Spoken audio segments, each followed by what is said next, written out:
السلام عليكم ورحمة الله وبركاته إن الحمد لله نحمده ونستعينه ونستغفره ونعوذ بالله من شرور أنفسنا وسيئات أعمالنا من يهده الله فلا مضل له ومن يضلل فلا هادي له أشهد أن لا إله إلا الله وأشهد أن محمدا عبده ورسوله قال تعالى يا أيها الذين آمنوا اتقوا الله حق تقاته ولا تموتن إلا وأنتم مسلمون. Wahai orang-orang yang beriman, bertakwalah kalian kepada Allah dengan sebenar-benarnya takwa. Takutlah kalian kepada Allah dengan sebenar-benarnya takut. Dan janganlah kalian wafat kecuali dalam keadaan Islam, tunduk dan patuh kepada Allah. وقال الله تعالى يا أيها الناس اتقوا ربكم الذي خلقكم من نفس واحدة وخلق منها زوجها وبث منهما رجالا كثيرا ونساء واتقوا الله الذي تساءلون به والأرحام إن الله كان عليكم رقيبا وقال تعالى يا أيها الذين آمنوا اتقوا الله وقولوا قولا سديدا يصلح لكم أعمالكم ويغفر لكم ذنوبكم ومن يطع الله ورسوله فقد فاز فوزا عظيما أما بعد فإن أصدق الحديث كتاب الله وخير الهدى هدى محمد صلى الله عليه وسلم وشر الأمور محدثاتها وكل محدثة بدعة وكل بدعة ضلالة وكل ضلالة في النار أما بعد أيها الإخوة جماعة rahimani wa rahimakumullah. Sebagaimana yang biasa kita dengar, setiap seorang khatib naik mimbar, maka yang menjadi fokusnya adalah berwasiat tentang ketakwaan kepada Allah Subhanahu wa ta'ala. Dan pertanyaan yang mesti kerap ada di kepala kita terus adalah, sudah berapa kali kita mengikuti sholat Jumat? Sudah berapa tahun kita melaksanakan sholat Jumat? Dalam satu tahun kurang lebih 60 kali. Bahkan lebih dari 60 kali kita sholat Jumat per tahun. Sekarang sudah berapa tahun nih kita sholat Jumat? Apakah kita bisa mendapatkan perubahan antara sholat Jumat kita di tahun yang lalu dengan tahun yang sekarang? Atau iman kita stuck begitu-gitu aja? Atau bahkan turun, seakan-akan sholat Jumat tidak memiliki pengaruh sama sekali dalam keimanan? Ini menjadi pertanyaan yang senantiasa harus kita tanya. Karena Allah Subhanahu wa ta'ala tidak melakukan hal ini dengan sia-sia. Allah tidak memerintahkan sholat Jumat ini untuk hal yang sia-sia. Allah Subhanahu wa ta'ala mewajibkan kita sholat Jumat mendengarkan khutbah agar kita memiliki perubahan, agar kita memiliki pengaruh sebelum dan selesai sholat Jumat nantinya. Jamaah rahimani wa rahimakumullah. Kita ketahui bahwasanya sebentar lagi memang kita akan memasuki bulan yang sangat istimewa. Bulan yang banyak orang yang telah wafat sekarang, mereka sangat mengharapkan agar mereka bisa kembali masuk kepada bulan ini. Bulan Ramadan. Bulan yang dimana Allah Subhanahu wa ta'ala memberikan karunia begitu luar biasa banyaknya. Amal-amal dilipat gandakan oleh Allah. Bahkan di bulan Ramadan ada Lailatul Qadar yang lebih baik daripada 1000 bulan. Maka jamaah rahimani wa rahimakumullah, ini juga pertanyaan. Kalau Ramadan, sudah berapa kali kita masuk bulan Ramadan? Kalau umur kita 30 atau 40, berarti 40 kali kita masuk bulan Ramadan. Dan orang yang paling merugi adalah sudah masuk 40 kali di bulan Ramadan, namun tidak ada perubahan keimanan, tidak ada perubahan akhlak, tidak ada perubahan ibadah, tidak ada perubahan kekhusyuan, tidak ada perubahan ilmu. Ini orang merugi. Allah kasih 40 kali kesempatan tanpa ada perubahan. Allah berikan 50 tahun dia agar dia bisa mencicipi masuk pada bulan Ramadan pun tidak ada perubahan, fala haula wala quwata illa billah. Maka jamaah rahimani wa rahimakumullah, berikut adalah nasihat-nasihat yang kerap untuk kita fikirkan sebelum kita masuk kepada bulan ibadah tersebut, bulan Ramadan. Yang pernah juga disampaikan oleh guru kami Syekh Ibrahim Ar-Ruhaili hafizahullah ta'ala.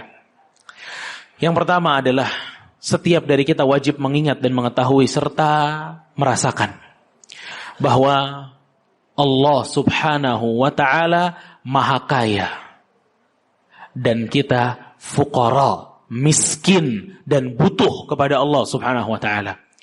Allah subhanahu wa ta'ala berfirman pada surat Fatir ayat ke-15. Kata Allah subhanahu wa ta'ala pada surat Fatir ayat 15. Ya ayyuhan nas antumul fuqara'u ila Allah wallahu ghaniyul hamid. Wahai segenap manusia, kata Allah, kalian ini fuqara, kalian ini butuh sama Allah. Adapun Allah maha kaya lagi maha terpuji, tidak butuh dengan kita sedikit pun. Sadari ini ayuhal ikhwah, bahwa Allah sama sekali tidak membutuhkan kita. Justru kita yang paling membutuhkan Allah. Sadari ayuhal ikhwah, bahwa Allah tidak butuh salat Jumat kita ini. Sadari ayuhal ikhwah, bahwa Allah tidak butuh doanya kita. Allah tidak butuh sujudnya kita. Allah tidak butuh rukuknya kita. Allah tidak butuh tilawahnya kita. Allah tidak butuh zikirnya kita. Kita yang butuh. Allah subhanahu wa ta'ala akan tetap sempurna dengan adanya sholat Jumat ini atau tidak ada sholat Jumat ini. Allah tetap maha kaya dengan adanya masjid ini atau tidak adanya masjid ini. Allah maha kaya, semuanya sujud kepada Allah ataupun semuanya tidak ada yang sujud kepada Allah. Allah subhanahu wa ta'ala mengatakan dalam hadis qudsi, kata Allah subhanahu wa ta'ala, ya ibadi, innakum lan tablughu naf'i fatanfa'uni. Wahai para hambaku, kata Allah, tidak ada satupun dari kalian yang mampu memberikan manfaat kepadaku, kata Allah. Walan tablughu dhurri fatadurruni, dan tidak ada pun satu dari kalian yang mampu memberikan aku bahaya, kata Allah. Allah mengatakan, ya ibadi, wahai para hambaku, lau anna awwalakum wa akhirakum wa insakum wa jinnakum ala atqa qalbin rajulin minkum.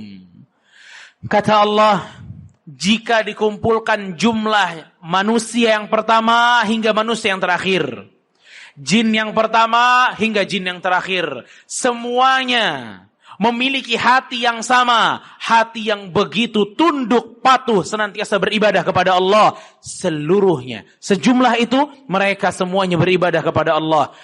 Apa kata Allah? Ma zada min mulki syai'an.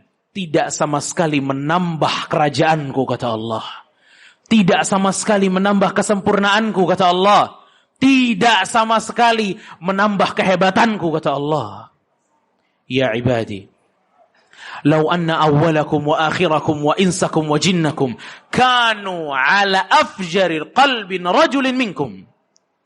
Kata Allah, jika jumlah manusia yang mulai dari yang pertama hingga yang terakhir, jin dari yang pertama hingga yang terakhir, semua mereka memiliki hati yang sama, hati yang busuk, hati yang buruk, selalu bermaksiat kepada Allah.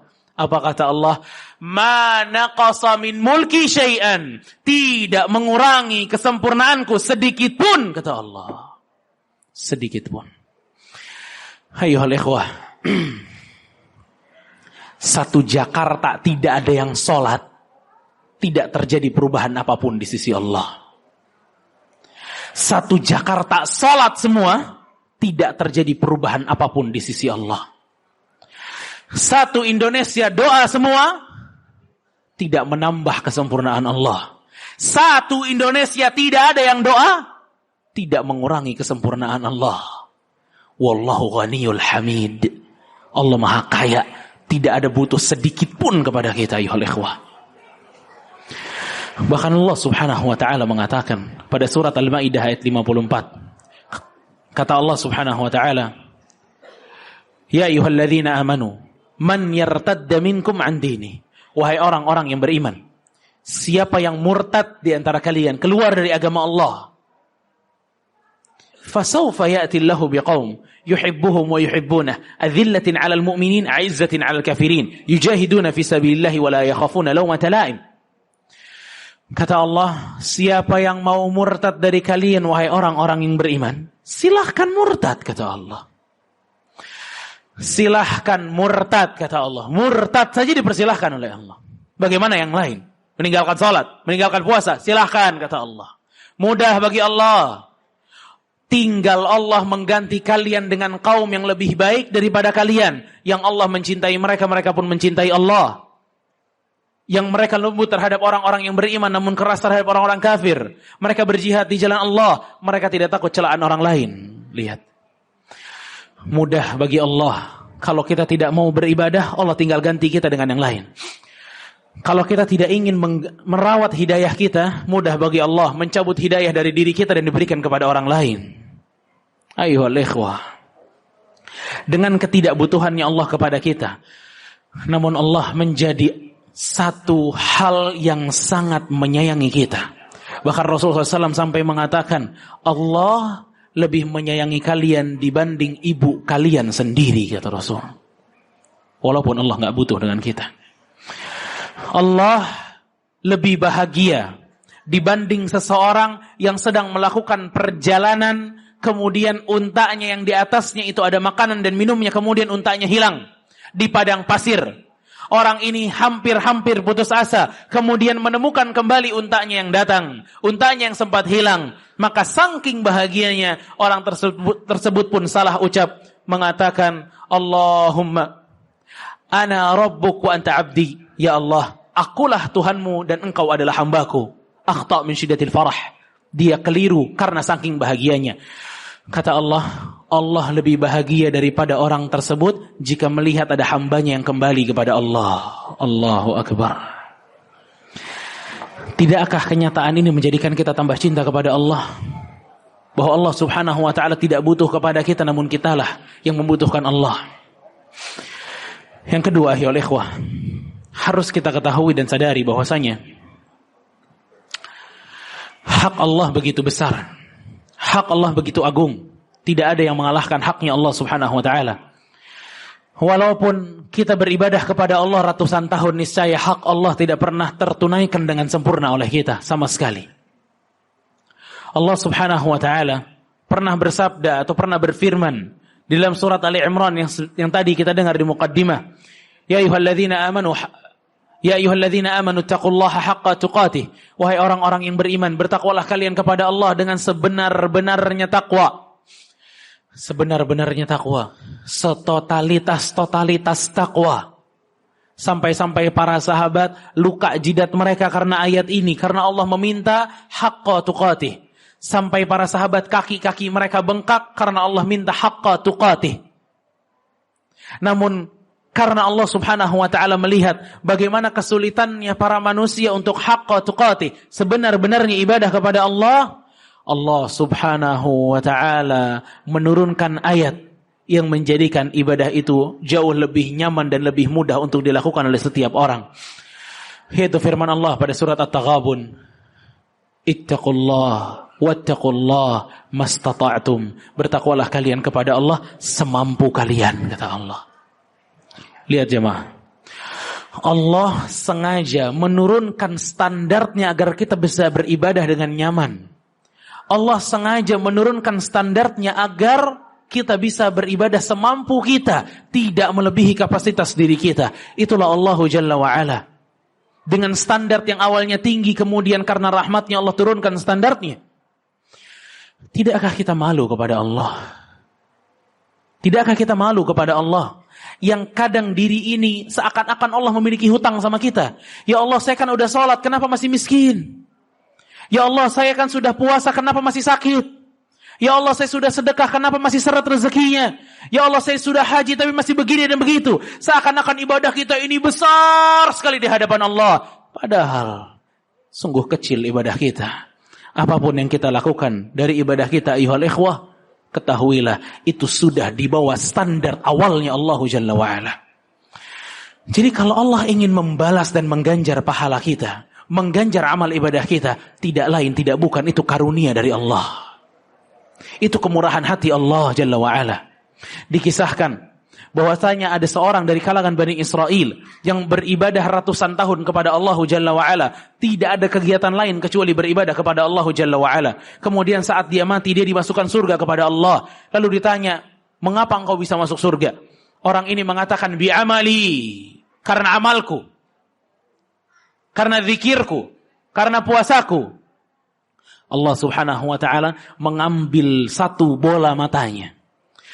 Lalu kemudian ditimbang, diukur perbedaannya dengan amal ibadahnya, maka bola matanya ini jauh masih lebih berat dibanding amal ibadahnya yang sudah 100 tahun. Ayuhal ikhwah, lihat, amal ibadah yang 100 tahun ini tidak juga mengganjar atau membayar satu bola mata kita. Amal ibadah yang 100 tahun ini tidak juga mampu membayar kenikmatan satu bola mata ini. Lalu bagaimana jika 2 mata? Lalu bagaimana jika telinga dan pendengarannya? Lalu bagaimana lisan dan suaranya? Lalu bagaimana akal kita? Lalu bagaimana hati kita? Lalu bagaimana jantung kita? Lalu bagaimana keislaman kita dan keimanan kita yang itu merupakan nikmat yang sangat besar dari Allah. Al-Imam Ibnu Katsir meriwayatkan bahwasanya Allah subhanahu wa ta'ala menciptakan malaikat-malaikat setelah Allah bersemayam di atas arsy. Saat Allah beristiwa di atas arsy, malaikat itu sujud kepada Allah dan tidak bangun hingga hari kiamat. Begitu nyampe di hari kiamat, Allah membangunkan mereka. Saat Allah membangunkan mereka, perkataan pertama yang keluar dari malaikat ini mengatakan, ma'abadnaka haqqa ibadatik. Ya Allah, ampuni kami karena kami tidak maksimal dalam beribadah kepadamu. Allahu Akbar. Wallahi kita enggak tahu sudah berapa ribu tahun malaikat itu sujud. Dari mulai penciptaan arsy hingga hari kiamat. Wallahi kita tidak tahu berapa miliar tahun malaikat itu sujud. Namun begitu dia bangun, dia sadar bahwa ibadahnya yang miliaran tahun ini mungkin juga tidak bisa menunaikan hak Allah dengan sempurna. Karena hak Allah itu agung. Wa ma qadarullaha haqqa qadri. Tidak banyak manusia atau tidak ada manusia yang sanggup untuk menunaikan tentang haknya Allah secara sempurna. Apakah ini tidak menjadikan kita malu kepada Allah Jalla wa'ala? Bahwa hak Allah begitu besar dan apa yang kita berikan kepada Allah begitu kecil. Jamaah rahimani wa rahimakumullah. Setidaknya 2 hal ini bisa menjadikan kita lebih tahu diri begitu kita masuk kepada bulan Ramadan. Bahwa ternyata yang membutuhkan ibadah adalah kita. Yang membutuhkan Ramadan adalah kita, bukan Allah. Kalau kita enggak mau tarawih di bulan Ramadan, tidak ada masalah di sisi Allah. Namun kitalah yang merugi. Karena semua kebaikan akan kembali kepada diri kita masing-masing. Barakallahu li wa lakum fil Qur'anil azim. Wa nafa'ani bima fihi minal ayati wa dhikril hakim. Aqulu qawli hadha wa astaghfirullahu li wa lakum.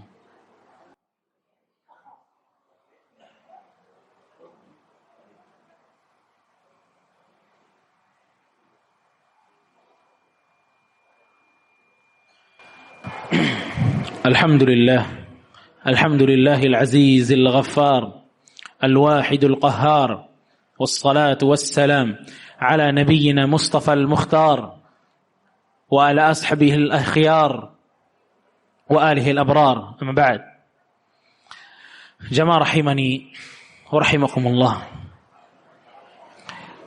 Di antara nasihat yang juga harus kita ketahui di saat ini sebelum masuk kepada bulan Ramadan adalah bahwa hidayah ini milik Allah. Kemampuan kita sholat Jumat itu pemberian dari Allah. Kemampuan kita baca Al-Quran pun pemberian dari Allah. Kita berzikir pun pemberian dari Allah. Kita bisa berpuasa pun pemberian dari Allah. Di awal khutbah kita mendengar di dalam muqaddimah yang senantiasa dibawakan oleh Rasulullah SAW, Man yahdillah fala mudhillalah. Siapa yang telah diberikan hidayah oleh Allah, tidak ada satupun yang sanggup untuk menyesatkannya. Wa man yudlil fala hadiyalah. Dan siapa yang telah disesatkan oleh Allah, tidak ada satupun yang sanggup untuk memberikan dia petunjuk ataupun hidayah. Jadi hidayah ini di tangan Allah Jalla wa'ala. Namun apakah kita berpikir ayuhal ikhwah, kenapa mesti kita yang mendapatkan hidayah? Tidakkah kita pernah berpikir kenapa kita yang baca Al-Quran? Tidakkah kita pernah berpikir kenapa kita yang beriman? Tidakkah kita berpikir kenapa kita yang sholat Jumat? Bukankah Allah mampu? Sebagaimana Allah mengumpulkan di sini, Allah kumpulkan kita di gereja, Allah maha mampu. Tapi kenapa Allah kumpulkan kita di masjid? Tidakkah kita berpikir ayuhal ikhwah, kenapa kita yang haji? Kenapa kita yang umrah? Kenapa kita yang zikir dan salat sunnah? Kenapa? Kenapa kita yang mengenal al-haq, kebenaran, dan bisa mengikutinya? Kenapa bukan yang lain? Apakah karena nasab kita yang begitu mulia? La wallah. Banyak orang-orang yang nasabnya lebih mulia daripada kita tapi tidak mendapatkan hidayah. Kita sama-sama tahu ayahnya Nabi Ibrahim alaihissalam tidak mendapatkan hidayah. Anaknya Nabi Nuh alaihissalam pun tidak mendapatkan hidayah. Bahkan pamannya Nabi SAW, Abu Talib dan Abu Lahab tidak juga mendapatkan hidayah. Lalu kenapa Anda yang dapat hidayah? Kenapa kita yang dapat hidayah?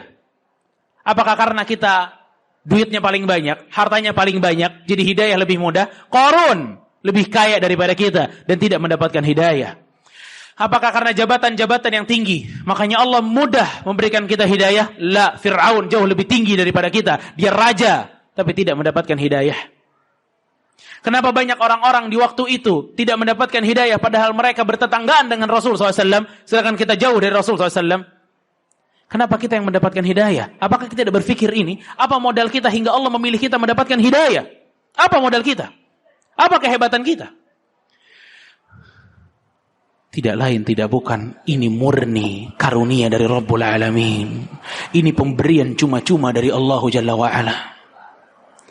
Allah sampai-sampai mengatakan, kata Allah Subhanahu wa ta'ala, "Walaula fadlullahi 'alaikum wa rahmatuhu ma zaka minkum min ahadin abada." Kata Allah Subhanahu wa ta'ala, kalau bukan karena karunia dari Allah dan rahmatnya Allah, kalau bukan karena kasih sayang dan pemberian dari Allah, tidak ada satupun dari kalian yang bisa beribadah, kata Allah. Walakinnallaha yuzakki man yasha. Namun Allah memberikan hidayah kepada orang-orang yang Ia kehendaki. Bahkan Rasulullah SAW begitu semangat untuk bisa memberikan hidayah kepada paman yang sudah membantu dakwahnya Rasul. Namun apa kata Allah? Innaka la tahdi man ahbabta, walakinnallaha yahdi man yasha. Wahai Muhammad, kamu tidak bisa memberikan hidayah kepada orang yang kamu senangi. Namun Allah lah yang akan memberikan hidayah kepada yang dikehendaki oleh Allah. Jamaah rahimani wa rahimakumullah. Rasulullah SAW pernah mengatakan, mal muslimuna fil kuffar illa ka sya'ratin bayda fi thawrin aswad, atau ka sya'ratin sauda, atau ka sya'ratin sauda fi thawrin abyad. Kata Rasulullah SAW, perbandingan jumlah antara orang Islam dengan orang kufar itu seperti satu helai bulu berwarna putih di sapi berwarna hitam. Lihat. Berapa persentasenya? Berapa banyaknya bulu di sapi warna hitam, bulu yang berwarna hitam. Kemudian ada satu bulu berwarna putih, dan itu kita. Dan itu kita. Dan itu kaum muslimin. Bayangin ya ikhwah. Bagaimana Allah Subhanahu wa ta'ala melebihkan kita dibanding yang lain karena hidayah keislaman. Maka kelebihan dari Allah, karunia dari Allah tidak melulu diukur pakai uang. Allah melebihkan kita dengan iman dan Islam, dan itu kelebihan yang sangat tinggi. Kelebihan dari Allah tidak melulu dihitung lewat kesehatan. Lihat Allah Subhanahu wa ta'ala memberikan kita iman dan Islam, itu lebih tinggi dari apapun. Allah Subhanahu wa ta'ala melebihi kita dengan sesuatu yang sangat besar. Innallaha yu'ti dunya 'ala man yuhib wa man la yuhib. Allah akan memberikan dunia kepada orang yang Ia cintai dan orang yang tidak dicintai. Walakin, akan tetapi, Allah hanya akan memberikan iman kepada orang-orang yang Dia cintai. Maka ayuhal ikhwah, tidakkah kita bersyukur kepada Allah? Tidakkah kita mengingat nikmat ini? Tidakkah kita merawat nikmat ini dengan senantiasa beramal, berilmu, beribadah kepada Allah Subhanahu wa ta'ala? La in syakartum la azidannakum, kata Allah. Siapa yang pandai bersyukur, maka nikmatnya akan kami tambahkan. Siapa yang mampu bersyukur dengan nikmat hidayah, niscaya hidayah akan terus datang kepadanya.